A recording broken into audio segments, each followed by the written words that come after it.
अयोध्या राम मंदिर में प्राण प्रतिष्ठा का समारोह संपन्न हो चुका है, लेकिन उससे जुड़ी हुई तमाम तरह की खबरें अब सामने आने लगी हैं। खास तौर पर सनातन इकोनॉमी की बात अब की जाने लगी है। सनातन इकोनॉमी जिसमें कल जिस तरह से पूरे देश भर में राम मंदिर से जुड़ी हुई तमाम वस्तुओं की बिक्री हुई है, उसने अपने आप में एक बड़ा रिकॉर्ड बना दिया है।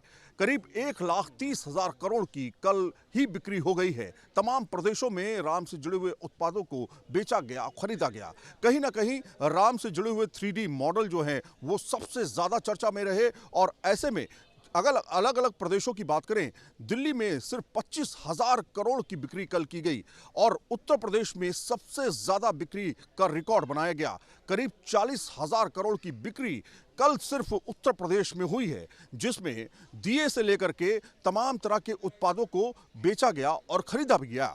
इस समय हम दिल्ली के सरोजिनी नगर मार्केट में मौजूद हैं और आपको दिखा रहे हैं सरोजिनी नगर मार्केट में जिस तरह का माहौल रहता है। एक बड़ी बाजार मानी जाती है। सदर बाजार हो, सरोजिनी नगर बाजार हो, ये देश के बड़े बाजारों में गिने जाते हैं। बड़ी संख्या में यहाँ पर लोग खरीदारी करने भी पहुँचते हैं। लेकिन यहाँ के व्यापार पर किस तरह से इसका प्रभाव पड़ा, इसको समझने के लिए हम सरोजिनी नगर मार्केट के अंदर आ चुके हैं और आपको दिखा रहे हैं कि किस तरह से पूरा का पूरा बाजार जो है वो राम मंदिर के तमाम झंडों के साथ पूरा तरीके से सराबोर है और लोगों के अंदर खासतौर पे उत्साह है कि किस तरह से कल जो है दिवाली बनाई गई है, उसका असर व्यापार पर देखने को मिला है, जो आंकड़ों में साफ तौर पर देखा जा सकता है। कैट की माने तो करीब 1,25,000 करोड़ की जो है कल बिक्री हुई है, जिसने एक रिकॉर्ड बनाया है। कुछ व्यापारी भी हमारे साथ जुड़ेंगे, उनसे हम बातचीत करेंगे कि आखिर क्या क्या सामान जो है कल सबसे ज़्यादा बिका है।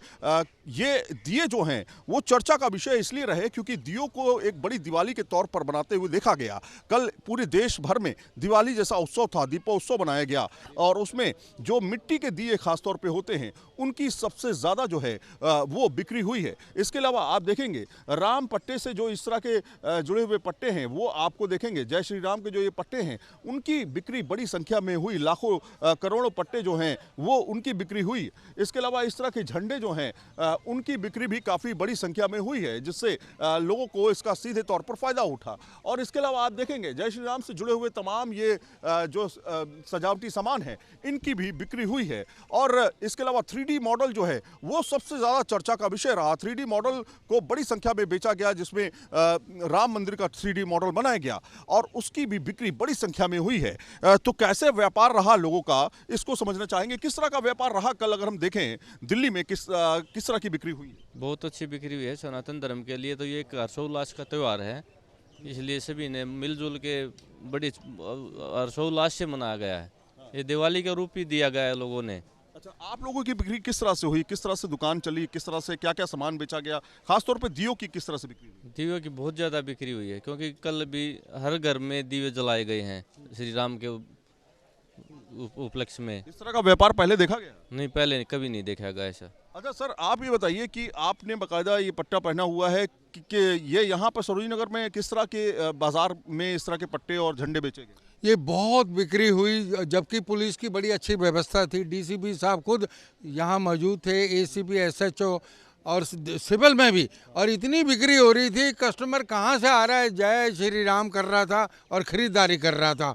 ये कल हमें बड़ा उत्साह, हमने सोचा भी नहीं था इतनी करोड़ों में दिल्ली में जो व्यापार होगा, सोचा भी नहीं था। पूरे भारत में करोड़ों के हिसाब से व्यापार हो रहा था, जय श्री राम हो रहा था। पूरा वर्ल्ड हिंदुस्तान के लिए कह रहा था जय श्री राम। माननीय प्रधानमंत्री जी, आपने प्राण प्रतिष्ठा करी और पूरा विश्व जय श्री राम, जय श्री राम। अच्छा, ये बताइए कि इस तरह की जो बिक्री हुई है खासतौर पे सिर्फ इस तरह के झंडों की बिक्री हुई है या पूरे बाजार में बिक्री देखने को मिली? झंडों की, दियों की, ये पट्टे हैं जो गले में हैं और मिठाइयाँ बांटी गई। हर घर में बड़ी दिवाली थी। ये बड़ी दिवाली 22 जनवरी हमारे लिए वो ऐतिहासिक दिन है। पूरा विश्व जय श्री राम कर रहा था। कहीं ना कहीं भंडारे भी बड़ी संख्या में लगाए गए, यानी कि चावल की बिक्री काफ़ी ज़्यादा हुई है उस दिन। और अलग अलग तरीके से लोगों को जो है व्यापार से जुड़े हुए जो लोग हैं उनकी बिक्री देखने को मिली है। तो पूरा का पूरा बाजार जो है वो राममय एक तरह से होता हुआ नज़र आया कल। और आज भी आप देखेंगे कुछ इस तरह के झंडे जो हैं वो बाज़ारों में आपको देखने को मिल रहे हैं। तो कल जिस तरह से प्राण प्रतिष्ठा का समारोह हुआ है उससे कहीं ना कहीं व्यापार जो है, जो कैट की रिपोर्ट आई है उसमें कहा गया है कि 1,30,000 करोड़ का व्यापार पूरे भारत में दर्ज किया गया है और आगे भी कुछ इसी तरह का व्यापार देखने को मिलेगा। लेकिन आप देखिए, केवल उससे जुड़े हुए ही नहीं बल्कि दूसरे आइटम की बिक्री किस तरह से हुई, क्या लोगों ने खरीदारी की या नहीं की, इस पर भी बातचीत करते हैं। आपका नाम क्या है सर? लालमोहन। लालमोहन जी, कल प्राण प्रतिष्ठा का समारोह था, किस तरह का बिक्री था, कि लोगों का मूवमेंट किस तरह से था? तो लोगों का मूवमेंट तो राम मंदिर में ही लगा हुआ था सब। बिक्री में थोड़ा कम था बिक्री। अच्छा, उसमें कोई बाकी और सामान जो राम मंदिर से जुड़े हुए सामान है उनकी समय बिक्री था, जैसे दीप हो गया, ध्वजा पताका हो गया, इस सब में बिक्री बहुत अच्छा था। तो उस तरह के सामान जो कि राम मंदिर से जुड़े हुए हैं उनकी बिक्री में ज़्यादा इजाफा हुआ है। माना यह जा रहा है कि जो इकोनॉमी है, कि जिसे सनातन इकोनॉमी कहा जा रहा है, वो धीरे धीरे बूस्ट करेगी और इसका व्यापार भी फलने फूलने लगेगा। तमाम प्रोडक्शन हाउस जो हैं, जहां पर मैन्युफैक्चरिंग यूनिट्स हैं, उनमें भी काफ़ी ज़्यादा कल बिक्री देखी गई, जिससे इस पूरी अर्थव्यवस्था को एक नया रूप देखने को मिला है। वीडियो जर्नलिस्ट संदीप लोहिया के साथ सैयद आमिर हुसैन, न्यूज़ नेशन, सरोजिनी नगर मार्केट, दिल्ली।